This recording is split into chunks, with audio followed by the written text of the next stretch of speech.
Good day, everyone. So, this is a recorded lecture for your third topic in this subject. This is Sir John Del Digones Titanco, and welcome to PE3.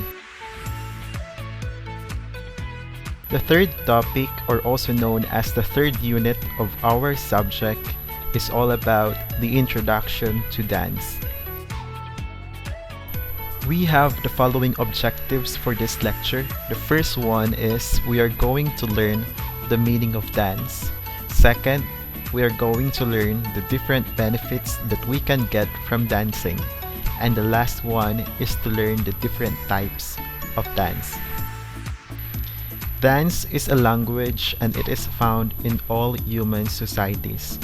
What do you mean by this? Meaning, no matter what group of people you are in or what nationality you are, there's always what we call dance.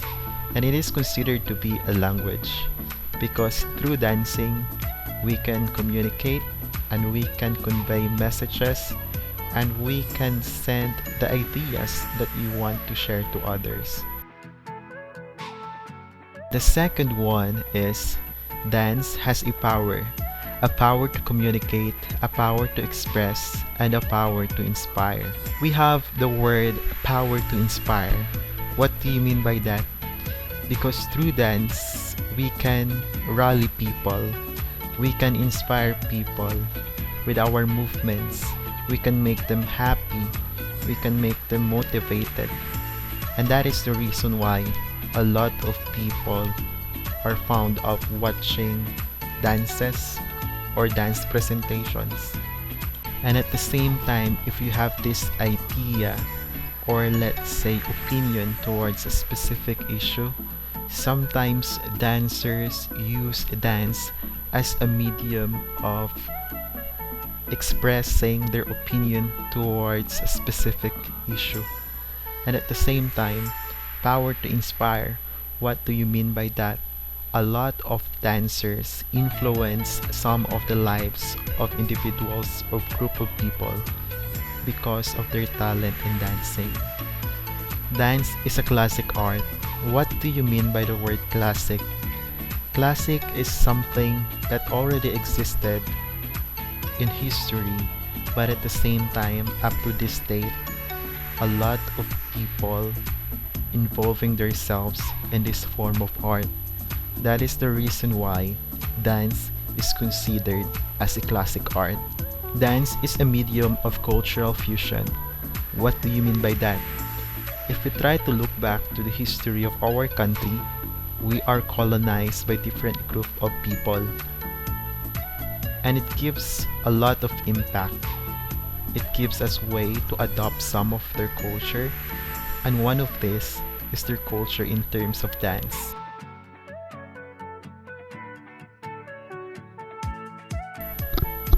Dance is to move rhythmically to music, typically following a set or sequence of steps. Second, it is a series of movements that match the speed and rhythm of a piece of music. That is the reason why, as we dance, make sure that we complement our movement to the music. The third one, it is a performance art form consisting of purposely selected sequence of human movement.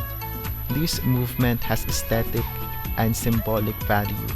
When we say symbolic value, it is not just a simple movement, it is not just a simple dance steps, but behind of those steps, there is meaning, there is messages, and that is our target, to express or to successfully share the meaning or the symbol of our movement to the audience. That is the magic of dance. This time, in order for me to test if you really watch this lecture, I want you to share your idea on how you are going to explain the following definition of dance. The first one is, dancing is one of the best self-expression that involves art. And the second one is, dancing is an intense fitness program, not just something nice to watch. At least there are 5 or let's say 3 sentences for each definition. Please use your own words and ideas.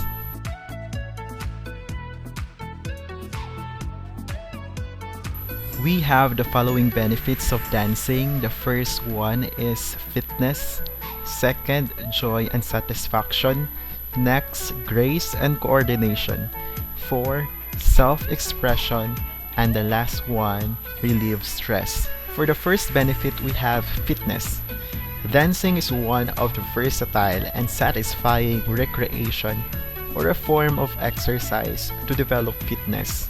Dance is expected to improve the condition of heart and lungs, increases muscular strength, endurance and motor fitness, increases aerobic fitness, improve muscle tone and strength, and it is one way to properly manage our weight, and it helps us to the development of strong bone and reduce risk of osteoporosis.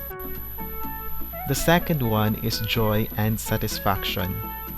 It helps us develop our social skills, and it helps us to increase our physical confidence. The third one is grace and coordination. Dance improves response to rhythmic patterns. That is the reason why, if you are a dancer, it is very necessary that you have a regular practice, so that you can improve your neuromuscular coordination and you can develop your grace. It also improves our mental functioning and improve the balance and our spatial awareness. The fourth benefit is self-expression. Just like what I've said earlier, dance is a medium of expressing ourselves. It is a genuine reaction to a situation or event, and at the same time, it will give glimpse to the innermost thoughts and feelings of an individual. Number 5, relieve stress. Dancing is like any other physical activity that releases the neurotransmitter endorphins, or also known as the happy hormone, which serve to reduce stress and cause our body to feel calm, happy, and optimistic. So again, we have the following benefits of dancing. Number 1 is fitness. Second is joy and satisfaction. The third one is grace and coordination. Next is self-expression. And the last one, relieve stress. So in order to test if you really watch this video, I have another question for you to answer. What are the other benefits that we can get in dancing? Give at least one and explain it using 3 or 5 sentences.